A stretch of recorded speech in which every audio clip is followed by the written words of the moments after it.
Hello everyone.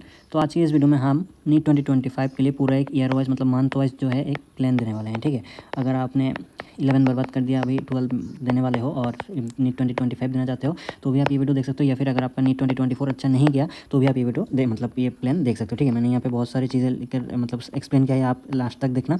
तो ठीक है, और अगर आप अभी तक सोच रहे हैं कि आपको नीट 2025 के लिए ड्रॉप लेना चाहिए या नहीं लेना चाहिए, अगर आपका 24 बहुत ख़राब गया तो इसमें मैं एक बहुत अच्छा कंपैरिजन दिखाऊंगा। लेकिन उससे पहले अगर आपको मतलब अभी भी डाउट है खुद पर, तो मैंने यहाँ पे आई बटन पे एक वीडियो दिया है, उसमें 3-4 मिनट मैंने बहुत सारी इंपॉर्टेंट बातें बताई हैं। ठीक है, आपको बहुत कुछ समझ में आएगा। अगर आपको डाउट हो रहा है तो उस वीडियो को जाकर देखो, बहुत कुछ आपको समझ में आएगा। फिर आप खुद ही डिसाइड कर सकते हो कि आपको मतलब लेना चाहिए ड्रॉप या फिर नहीं लेना चाहिए। ठीक है, तो चलिए स्टार्ट करते हैं। देखिए, यहाँ पे मैंने 2 स्टूडेंट का बात किया है। ठीक है, एक स्टूडेंट ए, एक स्टूडेंट बी। यहाँ पे मैं एक बात बता दूँ, ये दोनों मेरे दोस्त हैं। मैंने यहाँ पे फालतू फालतू का कोई स्टोरी बना के नहीं लाया। ठीक है, तो ये जो पहला जो स्टूडेंट है, ये मेरे साथ 2023 में भी एग्ज़ाम दिया था। उसमें उस टाइम उसका स्कोर था टोटल में 357। ठीक है, नेक्स्ट दूसरा एक बंदा भी पिछली बार दिया था, उसका उस वक्त उसका स्कोर था 360, मतलब उससे 3 मार्क्स ज़्यादा था। लेकिन नीट 2024 में दोनों ड्रॉप लिया। इसका मार्क आया 650 के ऊपर आने का एक्सपेक्टेड है, और इसका 510 या फिर मैक्सिमम 520 तक जा सकता है। ठीक है, तो इस बंदे ने क्या क्या ऐसा स्टेप्स फॉलो किया और इसने क्या क्या ऐसा गलती किया, इसका मतलब मार्क्स इतना इंप्रूव नहीं हुआ। देखिए, आप मार्क्स का डिफरेंस, ये पहले 2023 में इसको कम मिला था, इसको ज़्यादा मिला था, लेकिन अब इसका इंप्रूवमेंट देखिए। ठीक है, तो मैंने जब उनसे बात किया तो मुझे ऐसे 3 पॉइंट समझ में आया कि जो इन दोनों में मतलब डिफरेंस क्रिएट किया इस मार्क्स के बेसिस पे। देखिए, पहला जो आता है, नीट 2023 में दोनों का ये जो मार्क्स आया था, ये मेनली केमिस्ट्री मतलब बायोलॉजी की वजह से आया था। ठीक है, मतलब इसमें इसका करीब 250 या फिर 260 के आसपास, मुझे ठीक से याद नहीं है, इसका भी वैसा ही था 270 के आसपास। ठीक है, तो मेनली आप नोटिस करें तो उन दोनों का बायो थोड़ा बहुत अच्छा था। अगर थोड़ा सा ज़्यादा पढ़ लेता तो 340 350 आराम से आ जाता है। ठीक है सर, ठीक है, तो मेनली उनका प्रॉब्लम था फिजिक्स और केमिस्ट्री का। ठीक है, तो इसने क्या किया, इसने ये समझा कि मेरा बायोलॉजी तो मतलब स्ट्रॉन्ग है, थोड़ा सा प्रैक्टिस करूँगा तो हो जाएगा आराम से, मुझे फिजिक्स और केमिस्ट्री को अच्छे से करना है। तो इसने ज़्यादा टाइम उतना, उसने बताया उसका 70% टाइम उसके फिजिक्स और केमिस्ट्री को दिया। ठीक है, और बायोलॉजी का बस एनसीईआरटी को पढ़ता था और टेस्ट देता था, क्वेश्चंस प्रैक्टिस करता था, ज़्यादा कुछ नहीं किया। ठीक है, और इसने क्या किया, इसने मतलब बायोलॉजी को भी सेम पढ़ता रहा, सेम केमिस्ट्री और बायोलॉजी मतलब फिजिक्स को भी पिछले साल की तरह ही आपका पढ़ता रहा, जिसकी वजह से उसका मतलब बायोलॉजी में तो इंप्रूवमेंट हुआ ही। ठीक है, जबकि उसका कम मेहनत करके भी बायोलॉजी में भी उतना ही इंप्रूवमेंट होता है, लेकिन उसने फिजिक्स और केमिस्ट्री में कम टाइम दिया, इसकी वजह से इसमें मतलब कम मार्क्स आ गए, तो जिसकी वजह से इतना बड़ा डिफरेंस आपका क्रिएट हो गया। ये तो क्या पहला point. Next, non essential study material. मैंने इससे पूछा क्या क्या किया, तो इसने जो बताया मतलब एकदम स्पेसिफिक कुछ स्टडी मटेरियल था। ठीक है, एनसीईआरटी से एनसीईआरटी किया था, एनसीईआरटी एग्जाम्पलर किया था। ठीक है, और पीवाईक्यू किया था, और बायोलॉजी के में सिर्फ एनसीईआरटी का फिंगर टिप्स किया था। ठीक है, इसके बाहर इसने कुछ भी नहीं किया, और केमिस्ट्री का भी सेम फिंगर टिप्स किया था। ठीक है, और इसके बाहर उसने कुछ भी नहीं किया, जबकि ये जो स्टूडेंट है ये बहुत सारा आकाश लेन का मटेरियल वगैरह इसे करता रहा। तो ये बस मैं यहाँ पे एनालिसिस करके बता रहा हूँ, यहाँ पे कोई प्रमोशन वीडियो नहीं चल रहा है। ठीक है, तो ये आप समझिए। और नेक्स्ट जो है एक आता है आपका रिवीजन टेक्निक। इसको मैंने पूछा था रिवीजन कैसे करते थे, तो ये जो मतलब मैंने पहले भी वीडियो में बताया था, ये एक्टिव रिकॉल करता था। ठीक है, मतलब बुक या फिर कॉपी खोले बिना आपका मतलब खुद के मन से आपका लिखता रहता था, और ये जो है ये बुक खोल के ही पढ़ता रहता था, जिसकी वजह से इसका इफेक्टिव रिवीजन नहीं हो पाता था। तो ये तो क्या, इन दोनों में जो डिफरेंस, ये पॉइंट आपको ध्यान में रखने।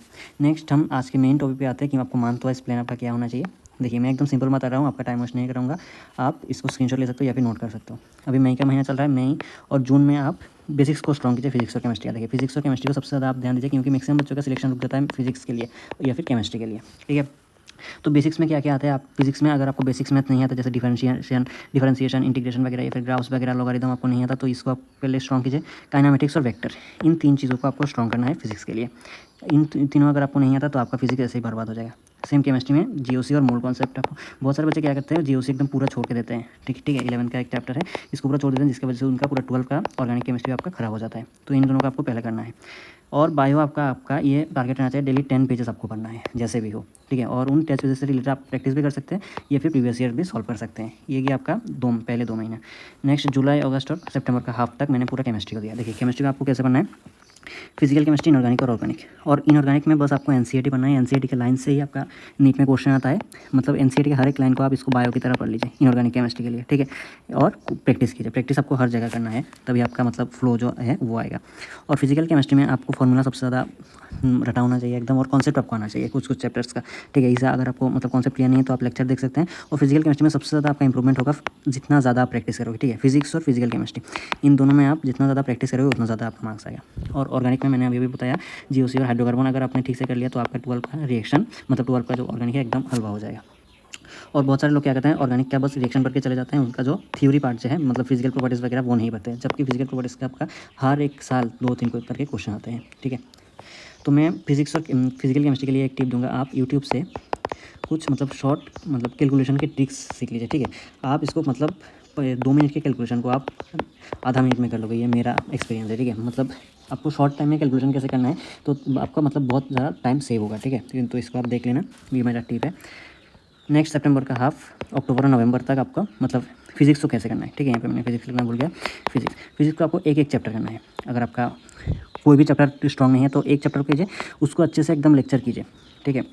फिर उसका फॉर्मूला शीट बनाइए, फिर शॉर्ट नोट बनाइए और उसको रिवाइज कीजिए। मतलब हर एक फॉर्मूला आपका रटा होना चाहिए, ठीक है। हर एक कॉन्सेप्ट आपके दिमाग में बसा होना चाहिए, तभी जाके आपका प्रैक्टिस जो है वो इफेक्टिव तरीके से होगा। और प्रैक्टिस के लिए फिजिक्स में बहुत सारे लोग फालतू के मटेरियल्स करने लगते हैं जो कि एकदम मतलब अननेसेसरी है। इसके लिए बस आप एनसीईआरटी के एक्सरसाइज या फिर इंटेक्स के जो क्वेश्चन हैं उनसे उनको सबको कीजिए, प्रीवियस ईयर कीजिए, और एनसीईआरटी के एग्जाम्पलर करके एक बुक आता है उसको कीजिए। और अगर आपको दूसरा कोई मतलब नीट से रिलेटेड आपका कोई मटेरियल है, जैसे एनसीईआरटी बैच अभ्यास जो एक ऐप आता है, उससे भी बहुत सारे इंपॉर्टेंट सवाल आते हैं, उससे भी आप कर सकते हैं, ठीक है। नेक्स्ट दिसंबर में अगर आपका कुछ बचा कुचा रहता है, जैसे बायोलॉजी का मान लो 2 चैप्टर बचा रह गया, या फिर रिवीजन कीजिए, या फिर उन टॉपिक्स को आप मेमोराइज़ कीजिए, मतलब ज़्यादा से ज़्यादा रिवीजन कीजिए। और रिवीजन को कैसे, अभी मैंने थोड़ी देर बताया, एक्टिविटी को एक खाली पेज लेके आपको जितना याद है एक चैप्टर के बारे में वो लिखना स्टार्ट कीजिए, ठीक है। फिर आप किताब या फिर कॉपी खोल के देखिए कि कौन सा आपका गलत हो गया या फिर कौन सा आप भूल गए, उसको आप हाईलाइट करके रखिए और उसको मतलब ज़्यादा से ज़्यादा रिवाइज करिए, फिर आपका होगा आपका इफेक्टिव रिवीजन। नेक्स्ट जनवरी और फरवरी में आपका फुल टेस्ट देते रहिए आपका, और कंप्लीट रिवीजन 1 होगा, ठीक है। इसको एकदम अच्छे से करिएगा। और कंप्लीट रिवीजन 2 आपका 2 महीने दिया, लेकिन इसको आप 1 महीने में कंप्लीट कर सकते हो, क्योंकि यहाँ पे आपने एक बार कर लिया है, ठीक है। और ज़्यादा से ज़्यादा आप प्रैक्टिस करके रहिए। इन दोनों ये 4 महीने बस आप प्रैक्टिस कीजिए, टेस्ट दीजिए, और जो वीक पॉइंट है उसको रिवाइज कीजिए और टेस्ट को एनालिसिस कीजिए। आपका और कुछ भी नहीं चाहिए। मैंने जिस मतलब रोड मैप दिया है इसको आप फॉलो कीजिए। और अगर आपका कोई प्रॉब्लम है तो आप मुझे टेलीग्राम पे मैसेज कर सकते हो, टेलीग्राम ग्रुप का लिंक डिस्क्रिप्शन में दे दिया है, ठीक है। और फिर आपका मोस्ट प्रॉब्ली 4 तारीख को आपका एग्ज़ाम है, उसके दिन आप एकदम आसानी से वोट दोगे, ठीक है। तो अगर आपका 2024 खराब गया, ठीक है, या फिर आपने 11th बर्बाद कर दिया तो कोई बात नहीं। अगर मैंने जैसे बताया ऐसे इन मिस्टेक्स को अगर आप ना करो तो आपका मतलब जो मिस्टेक्स की वजह से आपका सिलेक्शन रुकता है, मैंने सारे यहाँ पे एक्सप्लेन कर दिया, ठीक है। तो इनको आप ठीक से सुधार लो, ज़्यादा से ज़्यादा रिवाइज करते रहो, जैसे मैंने बताया उस प्लान से पढ़ते रहो, और इतना ही करते रहो। All the best.